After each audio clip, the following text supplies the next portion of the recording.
महाराष्ट्र के उपमुख्यमंत्री अजीत पवार की बुधवार को विमान हादसे में हुई अचानक मौत ने सभी को हैरान कर दिया।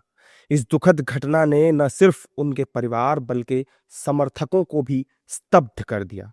उनके निधन पर नेताओं ने शोक व्यक्त करने के साथ ही हादसे की जांच की मांग भी शुरू कर दी।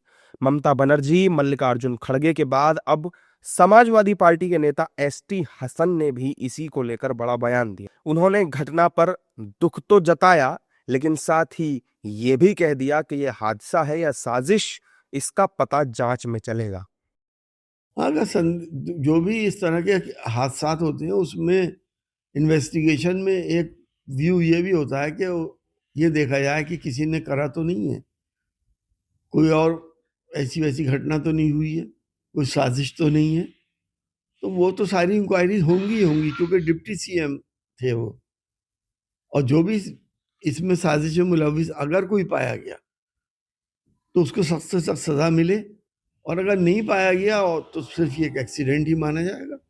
एसटी हसन से पहले पश्चिम बंगाल की सीएम ममता बनर्जी, सांसद पप्पू यादव भी घटना पर सवाल खड़े कर चुके हैं। हालांकि बीजेपी उनके बयानों पर निशाना साध रही है और कह रही है कि जांच तो हो ही रही है।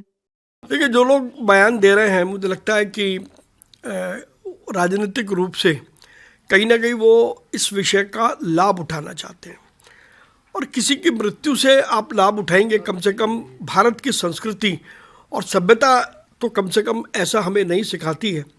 कुछ दिन हमें रुकना चाहिए। और जहाँ तक जांच का सवाल है, तो जांच निश्चित रूप से नागर विमानन कानूनों के अंतर्गत होगी, और अगर कुछ भी रहेगा तो वो सामने आएगा।